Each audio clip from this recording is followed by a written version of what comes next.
Easter Monday saw AFC Liverpool travel the short distance to Bootle, looking to build upon their win over Padiham as they face yet another of the promotion contenders. Much was anticipated from two informed teams facing each other in a derby, but the first half was a poor spectacle. Bootle's only attempts came when Neil Prince's quick free kick freed Kevin Black, but he could only shoot into the side netting.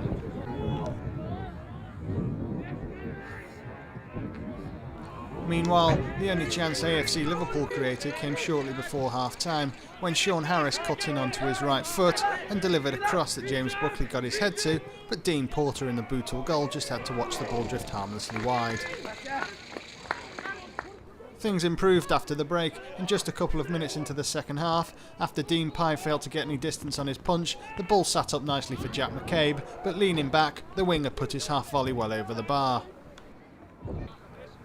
AFC Liverpool responded when Michael Gervin got his head to Ryan Wignall's cross and the ball dropped to Franny Barry at the back post, but the striker was unable to direct his volley on target from a tight angle.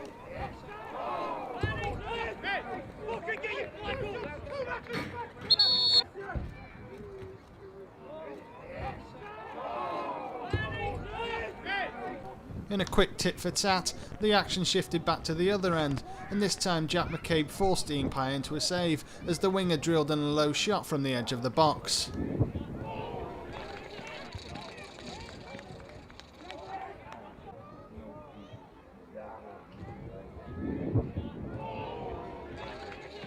AFC Liverpool then went so close to taking the lead when leading scorer John Lawless got onto James Buckley's pass, and though the striker knocked the ball over Dean Porter, he put just too much on his effort as the ball struck the crossbar.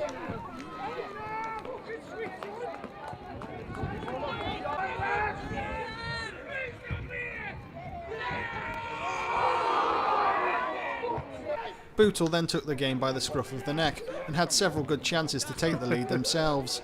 Substitute Nathan Martland should have made more of his chance, but rather scuffed at his shot, making it an easy save for Dean Pye.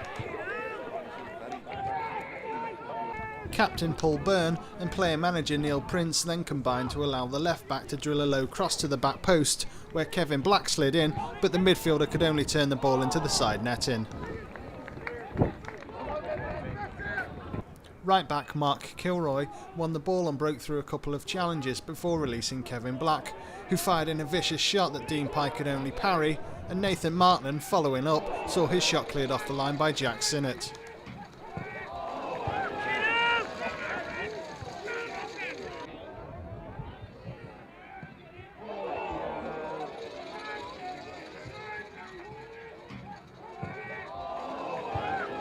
There was a big shout from the watching home support for a penalty when substitute Thomas Foley took a tumble over the leg of Jack Sinnott, but the referee waved the claim away, obviously unconvinced by the impression of a falling bag of spuds.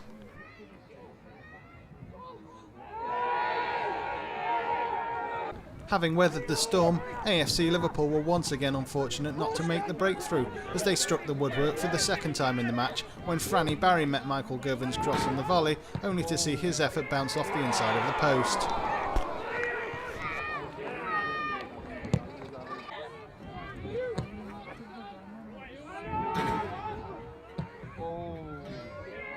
Cruel as it was the home side who eventually broke the deadlock on 78 minutes. Jamie Hay was allowed time to deliver across to the back post, where Thomas Foley rose above Anthony Brown to head the ball back to Neil Prince, who was unmarked 6 yards out, and the player-manager had the time to chest the ball down before volleying past Dean Pye.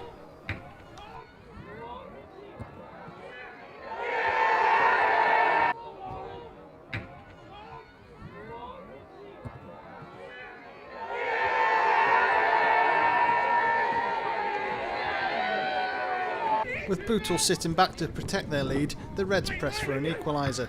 Thomas Stewart got a second chance to deliver into the box, which was close to being turned in by the head of James Buckley.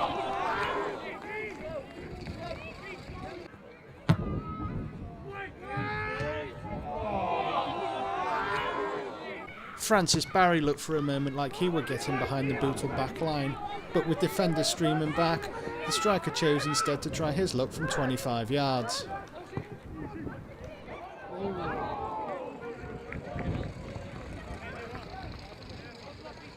And with time running out, one last chance from a Tom Stewart throw-in fell to Michael Gervin, but he blasted high and wide as the host held out for all 3 points. You would have hoped to build on Paddy and result, but didn't quite make it today. No, not today, Paul. Not today. Similar performance to Paddy, but we didn't get the result we wanted. It was a disappointing performance today. Didn't quite close them down quickly enough on occasions. No, it was a funny game because they didn't really play that well either, and it was a strange game.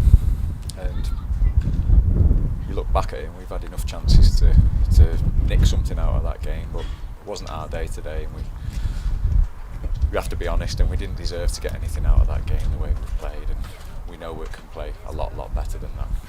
First half a scrappy affair, no quality at all either side really. No, ball wasn't sticking anywhere on the pitch for us or for them. They weren't causing us too many problems. We got in 1 or 2 times when we got the ball down and played. But yeah, it was a bit of a nothing performance from both teams in the first half. And we had a chat in the dressing room about coming out, and we had another opportunity to make a difference in the second 45. We made a bit of a tactical change, and we just still couldn't get a foothold in the game. Just still couldn't get the ball rolling and get the ball moving. And when we did do that on the few occasions, we caused them a lot of problems, and they looked quite nervous. But credit to Bootle, they kept on going, kept on having a go, and in the end they just had a little bit too much guile for us. You hit the post and you hit the bar. Do you get the feeling then it's not going to be your day? Yeah, you do. Yeah, good chances as well. We had 3 really good chances there. We needed a bit stronger wind at this end, and that one of John's would have gone in, wouldn't it?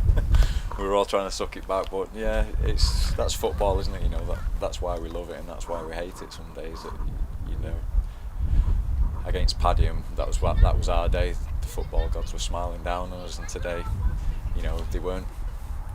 Disappointing with the goal you conceded though, because he had far too much time to bury his chance, didn't he?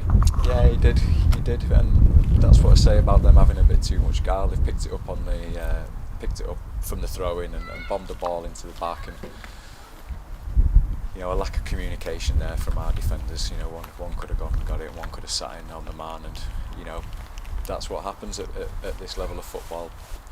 Teams create those kind of chances all the time, and it only takes one error like that. And to be fair to the lad, it was a great finish. You know, nice composed finish from him. Quick turnaround, Winsford United on Wednesday. Get this out of your system. Yeah, hopefully, mate. Hopefully, Winsford have been doing quite well.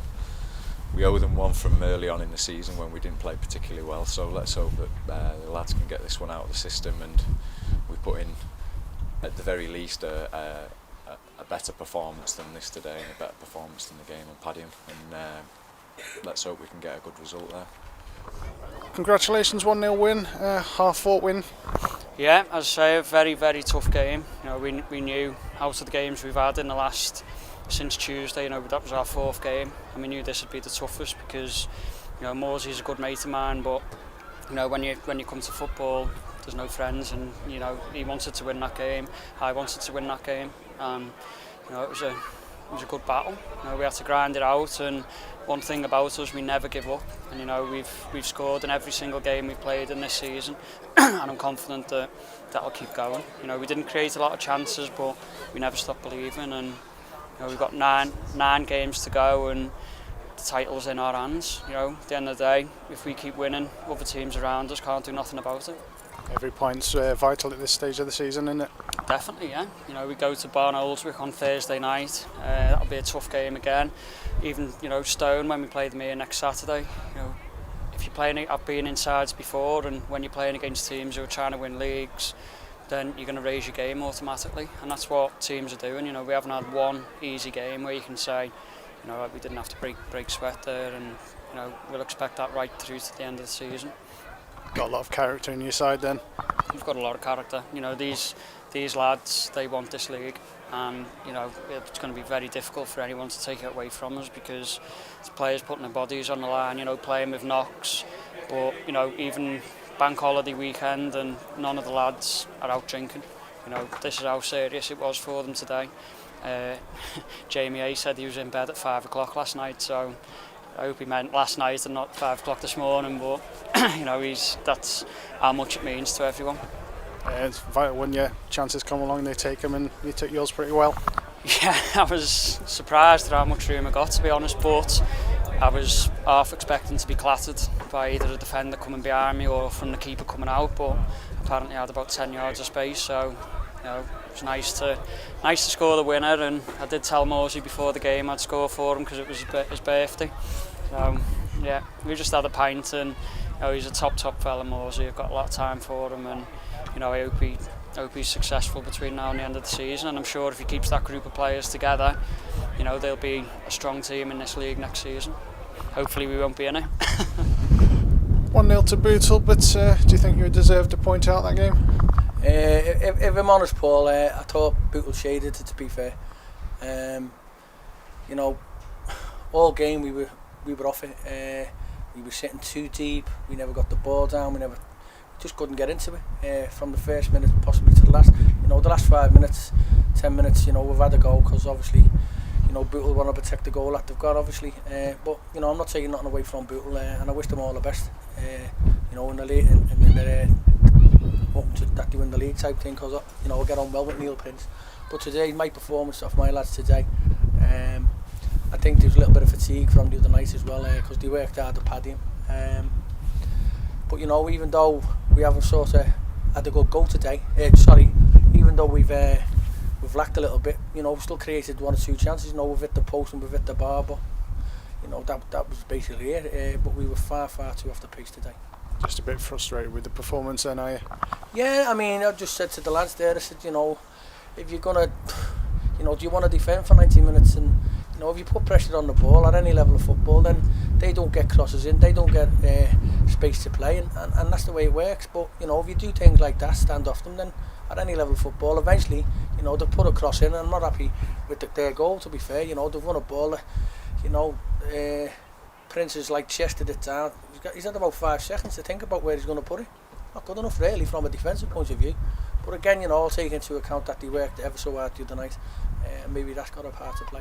Switched off from the throw-in though, which led to their goal, didn't it? Well, again, you know, it's being off the pace, isn't it? It's being off the person you're marking. If you like, if you're going to give anyone 20 yards of space all day long, he's going to do something, isn't he? Because not only did he cross it, he possibly could have gone another 20 yards with it, to be fair. And that's what I've just said to the lads all day. You know, all over the pitch, we were off the pace. We were off our markers. You know, we were giving them too much space. So it happened right through the game. First half had the hustle and bustle of a derby game, but no quality from either side. No, I mean, you know, it's being a bit windy today as well. You know, the pitch is drying up. You know, so yeah, it was lively out there. But at the end of the day, you know, we've had like 10 minutes of play, and we've opened them up a few times, and we possibly could have scored goals. But you know, just slightly disappointed into the fact of, you know, we were way off it. But you know, in my eyes, from last year, if you like, there's progress, because possibly last year we probably could have lost that probably 2 or 3-0. But you know, we worked hard, but not doing enough type things. So slightly disappointed, but you know, we go again Wednesday. Doesn't get any easier. Another promotion contender, Winsford United, Wednesday evening. Yeah, you know, and I've just had, to be fair, I've just said to the lads, I said, you know, no disrespect to Bootle, they're not miles ahead of us. I mean, in play type thing, the miles ahead of us are obviously in the league, and they look as if they could win the league. You know, it's credit to the lads that, you know, they can go and play these teams and put a performance in the way they do, even though I'm a little bit disappointed in regards today. But come Winsford, you know, people will probably go like that, well, he beat us 8-1, this, that and the other, but, you know, we'll just go and I want 3 points at the end of the day. But they can't drop as deep as they did today, because at any level, mate, you'll get hurt if you do that. Well, better luck for Wednesday evening. Not a problem, Paul. Happy Easter, by the way.